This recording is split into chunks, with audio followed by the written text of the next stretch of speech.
नमस्कार। कैवल्यपाद पे हम बात कर रहे थे। कैवल्यपाद के सूत्र संख्या 12 तक जो हम बात कर चुके थे, जिसमें 3 प्रकार के कर्मों का वर्णन हुआ है। अब आगे जो है हम धर्म की बात करते हैं। सूत्र संख्या 13 में जो है एक सवाल यह है कि धर्मों का असली स्वरूप क्या है, धर्म किसको कहते हैं। तो इसका जवाब जो है 13वें सूत्र में कैवल्यपाद में वो देते हैं। वो कहते हैं कि वे धर्म जिस समय वर्तमान है उसी समय भी अपने कारण रूप गुणों में भिन्न नहीं है, तथा जिस समय अनागत और अतीत इन दोनों प्रकार के सूक्ष्म स्थिति है तब वे गुण स्वरूप ही है, क्योंकि गुण उन धर्म रूप समस्त भिन्न भिन्न वस्तुओं में कारण रूप में सदैव अनुगत रहता है। पहली बात तो मैं जो बता दूं, धर्म क्या है। धर्म की जो शुद्ध परिभाषा है, धार्यते इति धर्म है, यानी कि जिसको धारण किया जाता है वो धर्म है। जैसे अग्नि का धर्म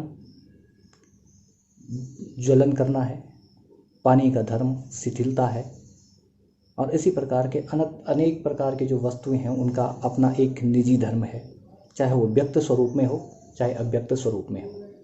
तो धर्म का मतलब है धारण करने वाली वस्तु, जिस गुण को जो है धारण किया जाता है वो धर्म है। जैसे आग का धर्म प्रज्वलन है, हीट है, ऊष्मा प्रदान करना जो है आग का धर्म है।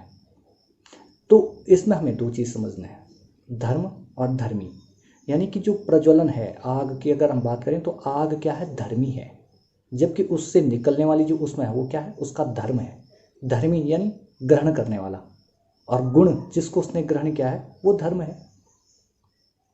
तो इस सूत्र में यही बात वो कहना चाह रहे हैं कि धर्म जो है वर्तमान में यदि, क्योंकि ये तो हम भौतिक ज्ञान में भी पढ़ते हैं कि किसी भी वस्तु का जो है एक स्वरूप से दूसरे स्वरूप में परिवर्तन होता है। जैसे अगर हम पानी को गर्म करते हैं तो वो वाष्प के रूप में जो है उड़ जाती है, और यदि उसको बहुत ठंडा कर देते हैं, 0 डिग्री सेल्सियस पे ले आते हैं, तो वो बर्फ का रूप धारण कर देता है।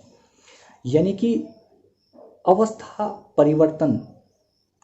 में परिवर्तन भले ही हुआ है, लेकिन उसका जो धर्म है वो धर्म जो शिथिलता है, अगर वाष्प जब पानी को गर्म करते हैं तो वाष्प के रूप में निकल जाता है, लेकिन उसका जो, भले ही वाष्प के ऊपर आप हाथ रखोगे तो जल जाओगे, इतनी गर्म होती है, लेकिन ऐसा नहीं कि उसने अपना जो मूलभूत जो उसका धर्म वो छोड़ दिया है। उसका मूलभूत जो धर्म शिथिलता है वो उसके अंदर अभी भी विद्यमान है। तो यानी कि धर्म को जो है इस सूत्र में जो हम सीधी बात में ये समझ सकते हैं कि धर्म एक प्रकार का गुण है। ये कहना चाह रहे हैं कि इसका मतलब धर्म क्या है, एक गुण है, धर्मी जो एक्सेप्ट करने वाला है, और जो एक्सेप्ट की गई जो चीज़ है वो क्या है, वो धर्म है। यानी कि जिस चीज़ को हम क्या करते हैं, एक्सेप्ट करते हैं, वो हमारा क्या हो जाता है, धर्म हो जाता है। जैसे पानी का धर्म शिथिलता है, क्योंकि वो पानी क्या है, धर्मी है, और शिथिलता क्या है, उसका धर्म है जिसको निभाता है। तो अब एक सवाल और खड़ा हो जाता है, ये बोलते हैं कि यदि गुणों का कार्य होने से वास्तव में सब कुछ गुण स्वरूप ही है, तो फिर भिन्न भिन्न स्वभाव वाले जो तीनों गुण हैं, 3 गुण क्या, सत रज तम है, तो इनमें जो है जो वस्तु जो नहीं बनती है तो वो अलग अलग क्यों नहीं है। सत से जो चीज़ निकली है वो सात्विक हो, जो रस से निकली हो रासिक हो, और जो तम से निकली हो तामसिक हो। ये वस्तु यानी जिस वस्तु की उत्पत्ति में परिणाम स्वरूप मिल रही है उसका नेचर अलग सा दिख जाना चाहिए।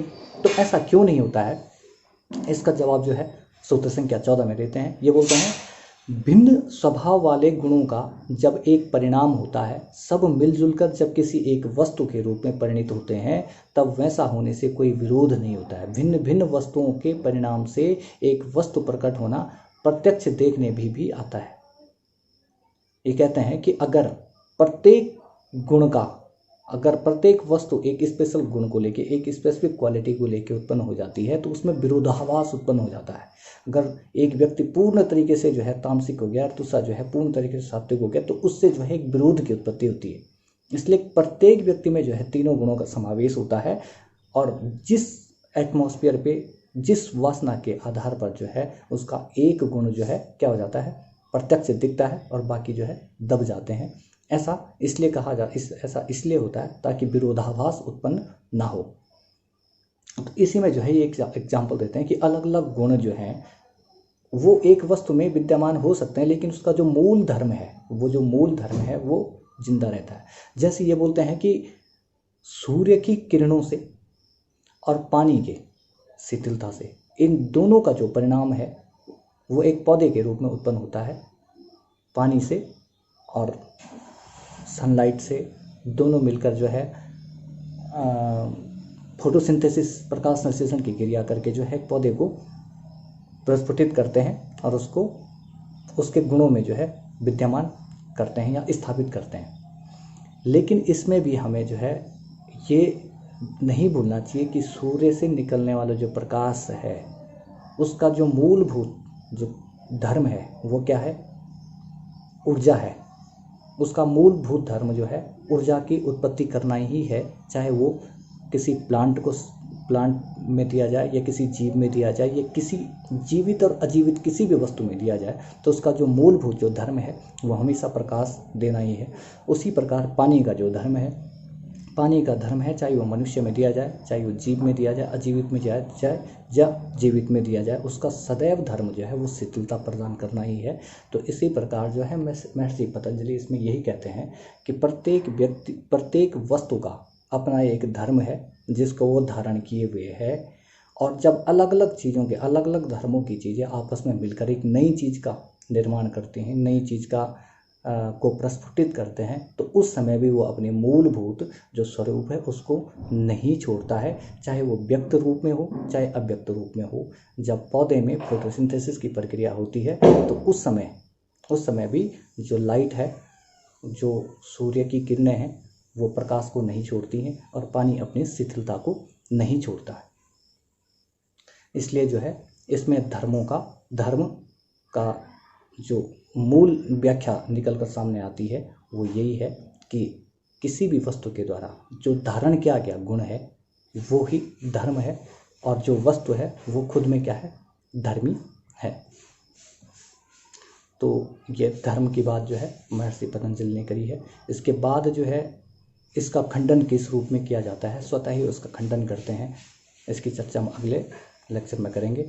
अभी हम कैवल्यपाद में एक तो कर्म जो है 3 प्रकार के उनको समझ चुके हैं, और दूसरा हम धर्म समझ चुके हैं। जो मूल पूरा जो हम पढ़ के समझ पाते हैं तो उसका मतलब उन्होंने कहा कि जो गुण उत्पन्न होता है वो गुण क्या है? वो धर्म है। और जो उन गुणों को करने वाला होता है, जिसको हम प्रत्यक्ष देख पाते हैं, वो क्या होता है? वो धर्मी होता है।